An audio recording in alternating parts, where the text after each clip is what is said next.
കേടെറ്റിന്റെ പേരിൽ സർവീസിലുള്ള അധ്യാപകരെ ബലിയാടാക്കുന്ന തരത്തിലുള്ള നടപടികളിൽ നിന്നും സർക്കാർ പിന്തിരിയണമെന്ന് Kerala school teachers union KSTU Kasaragod ജില്ലാ സമ്മേളനം സർക്കാരിനോട് ആവശ്യപ്പെട്ടു.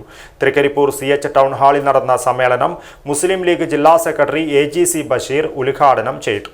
വന്ധ്യതാ ചികിത്സാരംഗത്ത് വിദഗ്ധവും നൈപുണ്യവുമായ പ്രവർത്തനം കാഴ്ചവെച്ചുകൊണ്ട് ഡോക്ടർ ജയലക്ഷ്മി സൂരജിന്റെ നേതൃത്വത്തിലുള്ള ഡ്രീം ഫ്ലവർ IVF സെന്ററിന് കേരളത്തിൽ സ്വീകാര്യത ഏറിവരികയാണ്. Dream flower IVF centre, bank road, Kasaragod. Kerala school teachers union KSTU Kasaragod ജില്ലാ സമ്മേളനം തൃക്കരിപ്പൂർ CH ടൗൺ ഹാളിൽ നടന്നു. മുസ്ലിം ലീഗ് ജില്ലാ സെക്രട്ടറി AGC ബഷീർ സമ്മേളനം ഉദ്ഘാടനം ചെയ്തു. KSTU ജില്ലാ പ്രസിഡന്റ് യാസർ അറാഫത്ത് അധ്യക്ഷത വഹിച്ചു. സംഘടനാ മുൻ സംസ്ഥാന ട്രഷറർ AC അത്താവുള്ള മുഖ്യാതിഥിയായിരുന്നു. ജില്ലാ secretary KP Jafar, Sherif Thankayam, MTP Shaheed, Muhammad Ali IT, MTC Arifa, P Hameed എന്നിവർ സംസാരിച്ചു. തുടർന്ന് നടന്ന യാത്രയപ്പ് സമ്മേളനം KSTU സംസ്ഥാന സെക്രട്ടേറിയറ്റ് അംഗം സമീർ തെക്കിൽ ഉദ്ഘാടനം ചെയ്തു.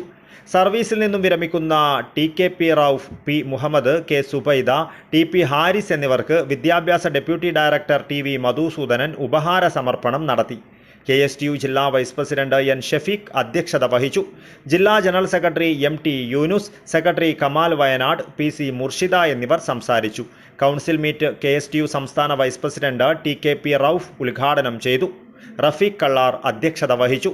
സമ്മേളനത്തിന്റെ ഭാഗമായി നടന്ന സാംസ്കാരിക സായാഹ്നം KSTU സംസ്ഥാന വൈസ് പ്രസിഡന്റ് ഗഫൂർ ദേളി ഉദ്ഘാടനം ചെയ്തു. അൻസാർ കടവിൽ, റഫീഖ് കൈതക്കാട് എന്നിവർ സംസാരിച്ചു. News bureau, Cheruvathur.